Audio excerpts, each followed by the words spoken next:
quando eu recebi o convite, eu falei, nossa, tem um problema aí de falar de políticas públicas para criança e adolescente.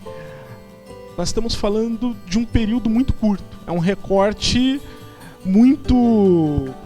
Se nós pegarmos os últimos 60 anos... Então, por exemplo, vamos fazer um recorte. Aqui no Brasil, as aldeias infantis têm 48 anos. Okay? Políticas públicas começam a ser pensadas para a juventude nos últimos 15 anos, se formos generosos. Muito generosos. Se nós olharmos, por exemplo, as bibliografias que retratam, todas elas vão começar a fazer referência a 1995. Por exemplo, eu versei, né, quando eu era adolescente, com uma dessas políticas, que era o agente jovem, que vai ser o primeiro, né, o primeiro olhar, né, que o Estado brasileiro vai ter de forma sistematizada, integrada, tentando ter uma perspectiva de construção de política pública. Mas se nós pensarmos que política pública não é uma ação, mas um conjunto de ações, de envolvimentos que tragam para junto do Estado a sociedade civil, o recorte vai se reduzir ainda mais. Isso é importante por quê? Porque nós temos um problema. Falar de emancipação de criança e adolescente. Por que criança e adolescente? Porque nesses anos de organização, uma das coisas que eu aprendi é que a emancipação do jovem não se dá quando ele completa 18 anos.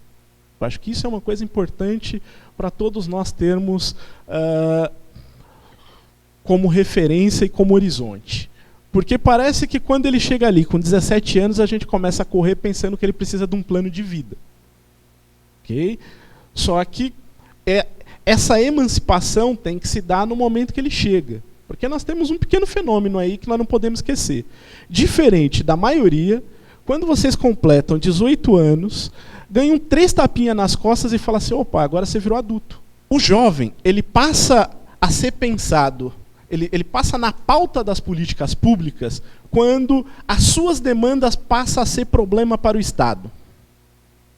Isso é importante. Por quê? Porque muitas vezes, também nos nossos serviços, nós pautamos o jovem, e aí eu tenho companheiros aqui de organização que sabem que, na nossa experiência diária, nós pautamos o jovem quando ele passa a ser problema. Porque se ele está tranquilo, se ele não apresenta nenhum problema, parece que ele inexiste no serviço de acolhimento, muitas vezes. E isso é uma questão que se coloca para toda a rede. Como o recorte ele é muito grande para nós pensarmos e, ao mesmo tempo, muito reduzido, eu vou pegar alguns pontos. Quem tem que ser os nossos interlocutores? Né? Porque eu acho que o grande desafio aqui é a gente problematizar, né, levantar algumas questões para quem vai vir depois. Bom, o CRAS tem responsabilidade nesse processo? O que vocês acham? Sim, não, talvez. E o CREAS? Principalmente o CREAS. Por quê?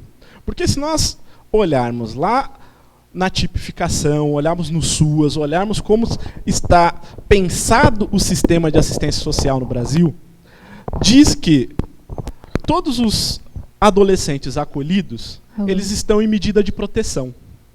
E aí está o nosso problema. Por quê? Porque não existe medida de proteção para adulto. Okay? O nosso problema maior se reside aí. Porque quando ele sai, e aí um dado importante para nós pensarmos o que isso significa, até 2010, e aí eu só estou falando de capital, não vou falar de interior, apenas São Paulo e Curitiba tinham, enquanto política pública, que é a garantia que você vai ter no próximo ano, república. E não vamos falar da qualidade das repúblicas, nós estamos falando que tem. Okay? Não vamos discutir como que é, como deixa de ter. Né?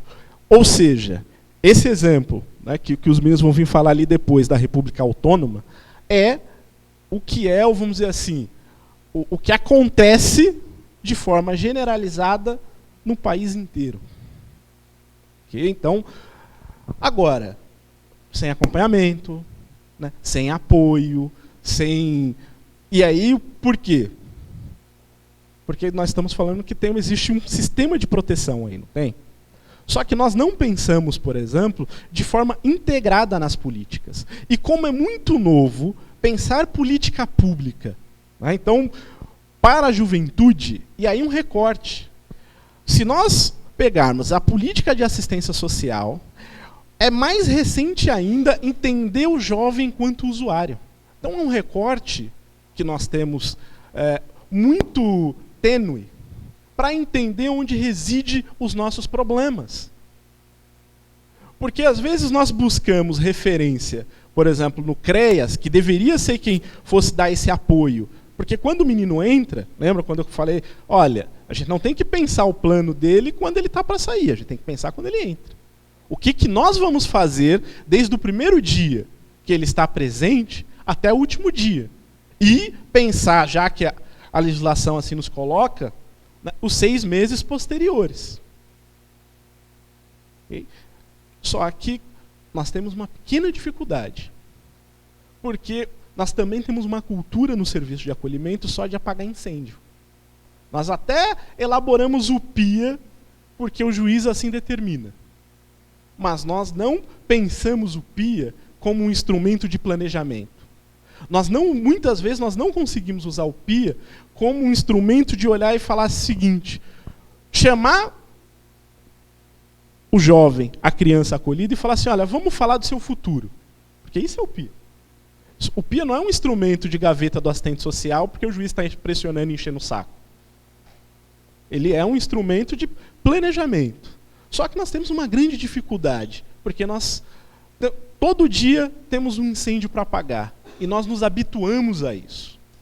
E aí não adianta nós buscarmos referência nas políticas públicas, porque elas não vão dar a resposta, porque existe uma contradição aí.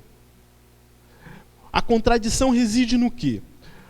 Todos nós aqui sabemos que é necessário ter um serviço, né? E aí nós temos que discutir, por exemplo, o caráter desse serviço. Porque se ele for um serviço que ele apenas seja uma extensão do acolhimento, ele vai continuar institucionalizando, vai continuar tirando a autonomia e vai continuar gerando, por exemplo, quando nós ouvimos aqui nas falas, olha, eu não sabia mexer com dinheiro.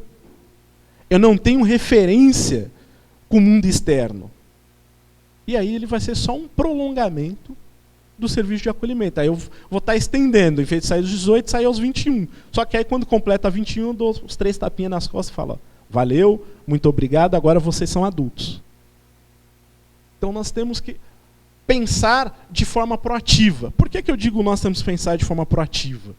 Porque se nós ficarmos